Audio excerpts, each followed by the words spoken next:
શાંતિ 22/7/2026 આજના મીઠા બાબાના મધુર મહાવાક્ય. મીઠા બાળકો, અત્યારે તમારે નવી દુનિયામાં જવાનું છે.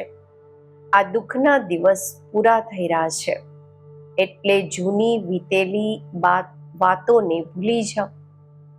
પ્રશ્ન છે, તમે કર્મયોગી બાળકોને કયો અભ્યાસ નિરંતર કરવો જોઈએ?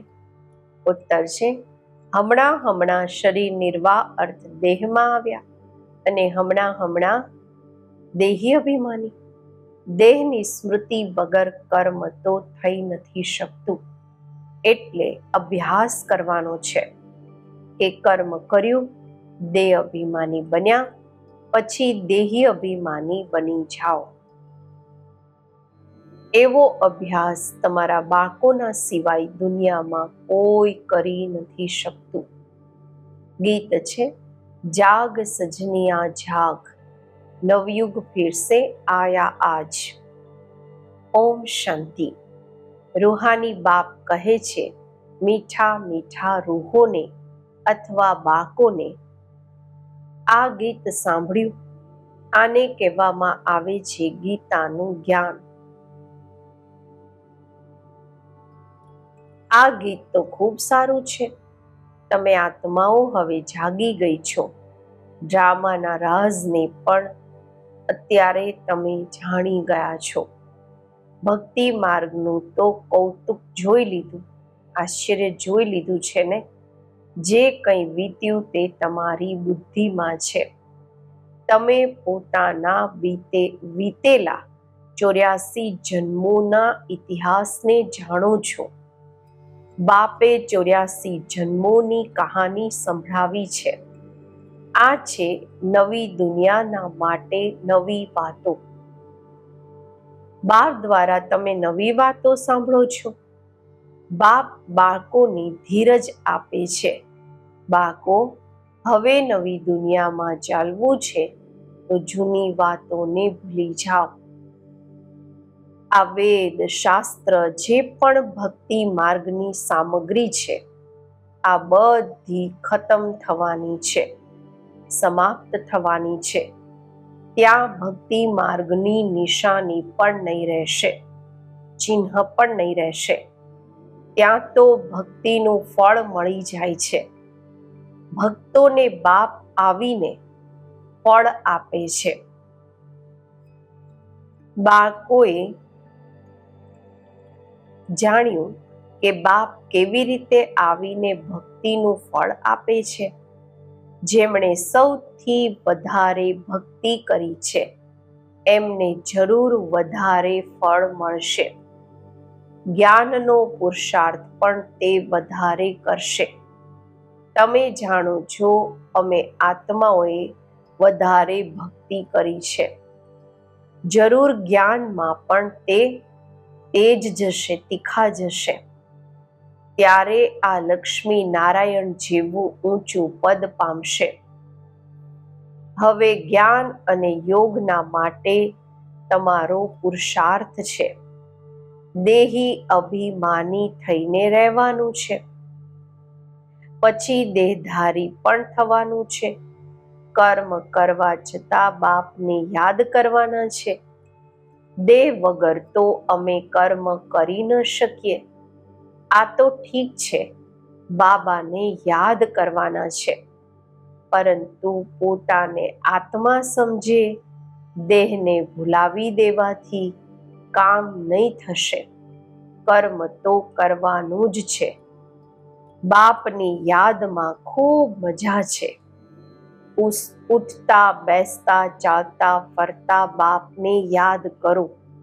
પરંતુ છતાં પણ પેટને ભોજન તો જોઈએ, ખાવાનું તો જોઈએ. ખાલી ભજન કરવાથી તો પેટ નહીં ભરાશે. દેહી અભિમાની થઈને રહેવાનું છે. દેહી અભિમાની આ સમયે તમારા બાળકોના સિવાય કોઈ પણ નથી. ભલે પોતાને આત્મા પણ સમજે, પરંતુ પરમાત્માનો પરિચય નથી. ભલે સમજે અમે આત્મા અવિનાશી છીએ, આ શરીર વિનાશી છે, પરંતુ આ સમજવાથી વિકર્મ વિનાશ નહીં થશે. કહે પણ છે પુણ્ય આત્મા, પતિત આત્મા. હું આત્મા છું, મારું આ શરીર છે. આ તો કોમન વાત છે. મૂળ વાત બાપ સમજાવે છે કે મને યાદ કરો. શરીર નિર્વાહ અર્થ દેહ અભિમાનમાં તો આવવાનું છે, દેહને ખવડાવવાનું પણ છે. દેહ વગર તો કંઈ કરી ન શકે. દરેક જન્મમાં પોતાના શરીર નિર્વાહને કરતા આવ્યા છો. કર્મ કરતા પણ પોતાના માશુકને યાદ રાખવાના છે. એ માશુકનું કોઈને પણ પૂરી ખબર નથી. તે માશુક અથવા બાપથી અમને વારસો મળવાનો છે અને એમની યાદથી વિકર્મ વિનાશ થશે. આ કોઈ નથી સમજાવતા. તમે બાળકો અત્યારે નવી વાતો સાંભળો છો. તમે જાણો છો અત્યારે અમને ઘરે જવાનો રસ્તો મળ્યો છે. પોતાના ઘરે જઈ પછી રાજધાનીમાં આવીશું. તમે જાણો છો કે અત્યારે અમે ઘરે જઈશું. બાબા નવું મકાન બનાવે છે તો જરૂર દિલ થશે ને કે એમાં જઈને બેસીએ. અત્યારે તમને રસ્તો મળ્યો છે જેને બીજું કોઈ નથી જાણતા. કેટલા પણ યજ્ઞ તપ વગેરે કરે, માથા ફોડતા રહે, સદગતિને પામી નથી શકતા. આ દુનિયાથી તે દુનિયામાં જઈ નથી શકતા. આ પણ સમજવું જોઈએ. શાસ્ત્રોમાં તો લાખો વર્ષ લખી દીધા છે, એટલે મનુષ્યોની બુદ્ધિ કામ નથી કરતી. તમે સારી રીતે સમજી શકો છો. કાલની વાત છે. ભારત તો સ્વર્ગ હતું. અમે આદિ સનાતન દેવી દેવતા ધર્મવાળા હતા. દેવી દેવતા ધર્મ ખૂબ સુખ આપવા વાળો છે. ભારત જેવું સુખ કોઈ પણ મેળવી નથી શકતા, પામી નથી શકતા. સ્વર્ગમાં તો બીજા કોઈ ધર્મવાળા જઈ ન શકે. તમારા જેવું સુખ બીજા કોઈને હોઈ નથી શકતું. કેટલા પણ પ્રયત્ન કરે, ધન ખર્ચ કરે, છતાં પણ સ્વર્ગમાં જે સુખ છે તે મળી ન શકે. કોઈને હેલ્થ હશે તો વેલ્થ નહીં હશે, કોઈને વેલ્થ હશે તો હેલ્થ નહીં હશે. કોઈની પાસે ધન હોય છે તો તંદુરસ્તી નથી, કોઈની પાસે તંદુરસ્તી છે તો ધન નથી. આ છે જ દુઃખની દુનિયા. તો અત્યારે બાપ કહે છે, હે આત્માઓ જાગો. તમને અત્યારે જ્ઞાનનું ત્રીજું નેત્ર મળ્યું છે. કેટલી જાગૃતિ આવી છે. તમે આખી દુનિયાની હિસ્ટ્રી જ્યોગ્રાફી જાણો છો. બાપ જાની જાનનહાર છે ને. એનો મતલબ આ નથી કે બધાના દિલોને જાણે છે. આ કોણ છે, કેટલું સમજાવે છે, આ ક્યાં સુધી પવિત્ર રહે છે, ક્યાં સુધી બાબાને યાદ કરે છે. હું હરેકનો આ ખ્યાલ કેમ બેસીને કરું? આ વિચાર શું કામ કરું કે આ ક્યાં સુધી મને યાદ કરે છે, નથી કરતા, પવિત્ર રહે છે, નથી રહેતા. આ બધો વિચાર હું નથી કરતો. હું તો રસ્તો બતાવું છું કે તમને આત્માઓને પોતાના પરમ પિતા પરમાત્માને યાદ કરવાના છે. આ સૃષ્ટિ ચક્રને બુદ્ધિમાં રાખવાનું છે. દેહી અભિમાની તો જરૂર બનવાનું છે. દેહ અભિમાની બનવાના કારણે તમારી આ દુર્ગતિ થઈ છે. હવે તમારે બાપને યાદ કરવાના છે. ગ્રહસ્થ વ્યવહારમાં રહેતા કમળ ફૂલ સમાન બનવાનું છે. સ્વદર્શન ચક્રધારી પણ તમે છો.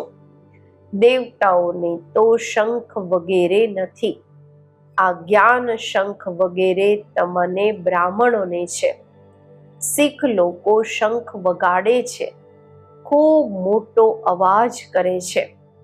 તમે પણ આ જ્ઞાન બેસીને આપો છો તો મોટી સભામાં લાઉડ સ્પીકર લગાવો છો. તમને અહીંયા લાઉડ સ્પીકર લગાવવાની જરૂર નથી. ટીચર ભણાવશે તો લાઉડ સ્પીકર લગાવશે શું? અહીંયા તો માત્ર શિવ બાબાને યાદ કરવાના છે તો વિકર્મ વિનાશ થશે. હું સર્વશક્તિમાન છું ને? તમે લાઉડ સ્પીકર લગાવો છો કે અવાજ દૂર દૂર સુધી સંભળાય. એ પણ આગળ ચાલીને કામમાં આવશે. બાબાએ એ સમયે કીધેલું. હવે તો બધી જગ્યાએ મધુબનમાં પણ બાબાની મુરલી સ્પીકર પર જ સંભળાવવામાં આવે છે. તો બાબા કહે છે એવો સમય પણ આવશે. એ બધા સ્પીકરો આગળ ચાલીને કામમાં આવશે. તમારે સંભળાવવાનું આ છે કે મોત સામે છે. અત્યારે તમારે બધાએ પાછા જવાનું છે. મહાભારત લડાઈ પણ સામે ઊભી છે. ગીતામાં પણ લખેલું છે કે મહાભારત લડાઈ લાગી, વિનાશ થયો. અચ્છા, પછી શું થયું? પાંડવ પણ ગળીને મરી ગયા. બાપ સમજાવે છે પહેલા જો વિનાશ થઈ જાય પછી તો ભારત ખંડ પણ ખાલી થઈ જાય. ભારત તો અવિનાશી ખંડ છે, ખાલી તો થતો નથી. તમે જાણો છો પ્રલય તો થતી નથી. બાબા અવિનાશી છે તો એમનું બર્થ પ્લેસ પણ જન્મભૂમિ પણ અવિનાશી છે. બાળકોને ખુશી રહેવી જોઈએ. બાબા સર્વના સદગતિ દાતા, સુખ શાંતિ કરતા છે. જે પણ આવે છે કહે છે શાંતિ જોઈએ. આત્માને એટલી શાંતિ કેમ યાદ આવે છે? શાંતિધામ આત્માઓનું ઘર છે ને. ઘર કોઈને યાદ નહીં રહેશે? કોને યાદ નહીં રહેશે? વિલાયતમાં, વિદેશમાં કોઈ મરે છે તો ઈચ્છે છે કે આને પોતાની જન્મભૂમિમાં લઈ જઈએ. એમની ડેડ બોડીને પોતાની માતૃભૂમિમાં, જન્મભૂમિમાં લઈ આવે છે. આ જો બધાને ખબર હોત કે ભારત સર્વનું સદગતિ દાતા, દુઃખથી મુક્તિ અપાવવા વાળા શિવ બાબાનું જન્મભૂમિ છે તો એમનું ખૂબ માન હોત. એક જ શિવની ઉપર ખૂબ આવીને ફૂલ ચઢાવે. અત્યારે તો કેટલાઓની ઉપર ફૂલ ચડાવતા રહે છે. જે બધાને સુખ શાંતિ આપવા વાળા છે એમનું નામ નિશાન જ ગુમ કરી દીધું છે. જે બાપને સારી રીતે જાણે છે તે વારસો લેવાનો પુરુષાર્થ કરે છે. મારું નામ જ છે દુઃખ હરતા, સુખ કરતા. દુઃખથી લિબરેટ કરીને શું કરશે? દુઃખથી છોડાવીને શું કરશે? તમે જાણો છો શાંતિધામમાં શાંત રહે છે, સુખધામમાં સુખ છે.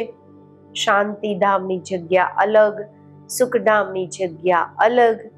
આ તો છે જ દુઃખધામ. બધાને આ સમયે દુઃખ જ દુઃખ છે.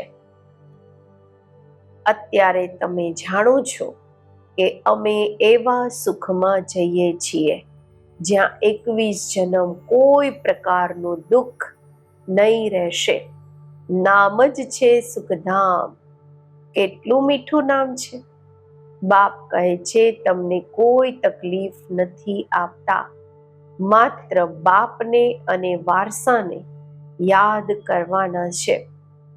પોતાને આત્મા સમજવાનું છે. આ જ્ઞાન તમને બાબા શીખવી રહ્યા છે. સતયુગમાં આત્માનું જ્ઞાન છે. અમે આત્મા આ શરીર છોડી બીજો જન્મ લઈશું. આને આત્મ અભિમાની કહેવામાં આવે છે. આ છે રૂહાની નોલેજ. જે બીજું કોઈ આપી ન શકે. રૂહને રૂહાની બાપ આવીને નોલેજ આપે છે. દર 5000 વર્ષ બાદ આપે છે. મનુષ્ય તો બિલકુલ જ ઘોર અંધકારમાં છે. અત્યારે તમને રોશની મળી છે. તમે અજ્ઞાન ઊંઘથી જાગો છો. બધી સજનીઓના સાજન છે એક બાપ. બાપ કહે છે, હું તમારો બાપ પણ છું, સાજન પણ છું, ગુરુઓના ગુરુ પણ છું, સુપ્રીમ ટીચર પણ છું, સર્વ ગુરુઓના સદગતિ દાતા એક જ સદગુરુ છે. કહે છે, બાકો, હું સર્વની સદગતિ કરું છું. ગતિના પછી સદગતિ હોય છે. બાપે સમજાવ્યું છે, દરેકની આત્માએ પાછા જવાનું છે. આત્મા જ સતો પ્રધાન, સતો રજુ તમો બને છે. કોઈનો ખૂબ થોડો પાર્ટ છે. આવ્યા અને ગયા, જેમ મચ્છરોની જેમ જન્મ્યા અને મર્યા. એવા તો બાપથી વારસો નથી લેતા. બાપથી વારસો લેવામાં આવે છે પવિત્રતા, સુખ, શાંતિનો. બાપ તમને આત્માઓને સમજાવે છે. બાપ તો છે નિરાકાર. તે પણ આ મુખથી આવીને સમજાવે છે. શિવ બાબાના મંદિર પણ ખૂબ ઊંચા ઊંચા બનાવે છે. કેટલા દૂર દૂર જાય છે. તીર્થો પર, મેળા પર. ઉપરમાં કોઈ જ્ઞાન અમૃત પીવાનું રાખ્યું છે શું? કેટલો ખર્ચો કરે છે. ગવર્મેન્ટને પણ એમના માટે કેટલો પ્રબંધ વગેરે રાખવો પડે છે. સુવિધાઓ રાખવી પડે છે.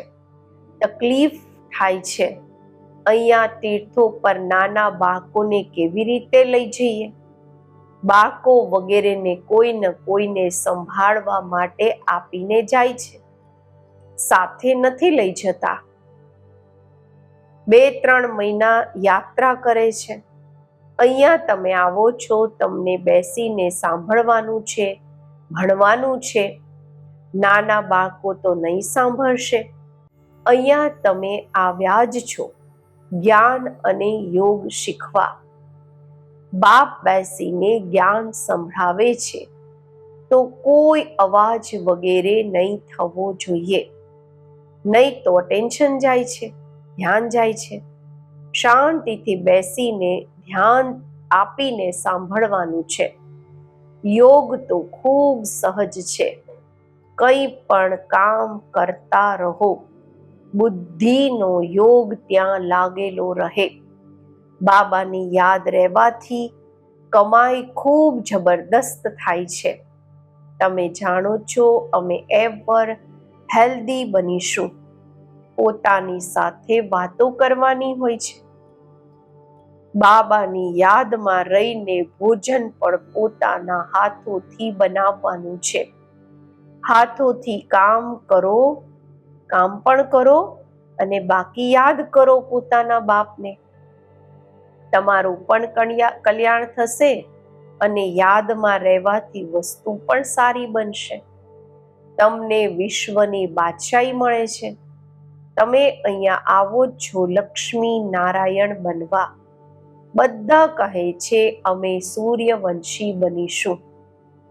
તમે જાણો છો અમારા મમ્મા બાબા આ સમયે બ્રહ્મા સરસ્વતી છે. બીજા જન્મમાં લક્ષ્મી નારાયણ બનશે. ભવિષ્યમાં કોઈ શું બનશે એવા કોઈના જન્મની ખબર નથી. નહેરુ શું જઈને બન્યા, શું ખબર? અચ્છા, કંઈક દાન કર્યું હશે તો અહીંયા સારા કુળમાં જન્મ લેશે. અત્યારે તમને પૂરી ખબર પડે છે. અત્યારે આનું નામ છે આદિદેવ બ્રહ્મા, આદિદેવી સરસ્વતી. એ જ પછી સ્વર્ગના માલિક બનશે. અચ્છા, આમના બાળકો પણ સાથે છે. એ પણ કહેશે અમે સ્વર્ગના માલિક બનીશું, બ્રહ્મા બાબાની સંતાન. આ તો પાક્કું છે. સૂક્ષ્મ વતનમાં પણ તમે જુઓ છો, દેવીઓના મંદિરમાં પણ ખૂબ મેળા લાગે છે. અત્યારે જગદંબા તો છે એક, એમના ફીચર્સ પણ એક જ હોવા જોઈએ, એમનો ચહેરો પણ એક જ હોવો જોઈએ. મમ્માને પણ તમે જુઓ છો. તમારા બાળકોના ફીચર્સ છે, ચહેરાઓ છે, પછી નામ રાખી દીધું છે કન્યાકુમારી, અધરકુમારી. તમે જાણો છો આ અમે જ બનીએ છીએ. અમે બધા છીએ બ્રહ્મા કુમાર કુમારી. યુગલ પણ કહે છે અમે બ્રહ્મા કુમાર કુમારી છીએ, એક બાપના બાળકો છીએ. તમારું જ યાદગાર છે. બરોબર તમે બેસીને આ નોલેજ આપો છો. અર્થ સહિત આ દેલવાડા મંદિર છે, પરંતુ આ તમે જ સમજાવી શકો છો. તમે જાણો છો અમે સ્થાપના કરી રહ્યા છીએ. રાજયોગથી શ્રીમત પર ભારતને સ્વર્ગ બનાવી રહ્યા છીએ. અચ્છા, મીઠા મીઠા સિક્કી લધા બાળકો પ્રત્યે માત પિતા બાપ દાદાના યાદ પ્યાર અને ગુડ મોર્નિંગ. રૂહાની બાપના રૂહાની બાળકોને નમસ્તે. આપણે રૂહાની બાળકોના રૂહાની બાપને નમસ્તે. ધારણા માટે મુખ્ય સાર. પહેલું છે જ્ઞાન અને યોગ પર પૂરેપૂરું અટેન્શન આપવાનું છે. સાંભળવા સમયે ખૂબ શાંત એકાગ્રચિત્ત થઈને બેસવાનું છે. કર્મયોગી પણ બનવાનું છે. બીજું છે બાપે જે ઘરનો રસ્તો બતાવ્યો છે તે બધાને બતાવવાનો છે. સ્વદર્શન ચક્રધારી બનવાની સાથે સાથે જ્ઞાન શંખ પણ વગાડવાનો છે. આજનું વરદાન મહાન અને મહેમાન, આ બે સ્મૃતિઓ દ્વારા સર્વ આકર્ષણોથી મુક્ત બનવા વાળા ઉપરામ અને સાક્ષી ભવ. ઉપરામ કે સાક્ષીપણાની અવસ્થા બનાવવા માટે બે વાતો ધ્યાન પર રહે. એક તો હું આત્મા મહાન આત્મા છું. બીજું હું આત્મા અત્યારે આ જૂની સૃષ્ટિમાં કે આ જૂના શરીરમાં મહેમાન છું. આ સ્મૃતિમાં રહેવાથી સ્વતઃ અને સહજ જ સર્વ કમજોરીઓ કે લગાવની આકર્ષણ સમાપ્ત થઈ જશે. મહાન સમજવાથી જે સાધારણ કર્મ કે સંકલ્પ સંસ્કારોના વશ ચાલે છે તે પરિવર્તિત થઈ જશે. મહાન અને મહેમાન સમજીને ચાલવાથી મહિમા યોગ્ય પણ બની જશો. સ્લોગન છે સર્વની શુભ ભાવના અને સહયોગની બૂંદથી મોટું કાર્ય પણ સહજ થઈ જાય છે. અવ્યક્ત ઇશારા. જ્વાળા સ્વરૂપ સ્થિતિમાં રહી શક્તિશાળી યાદનો અનુભવ કરો. પાવરફુલ મનની નિશાની છે. સેકન્ડમાં જ્યાં ઈચ્છો ત્યાં પહોંચી જાય. મનને જ્યારે ઉડવાનું આવડી ગયું, પ્રેક્ટિસ થઈ ગઈ, તો સેકન્ડમાં જ્યાં ઈચ્છે ત્યાં પહોંચી શકે છે. હમણાં સાકાર વતનમાં, હમણાં પરમધામમાં સેકન્ડની રફતાર છે. અત્યારે આ અભ્યાસને વધારો તો યાદ શક્તિશાળી બની જશે. ઓમ શાંતિ.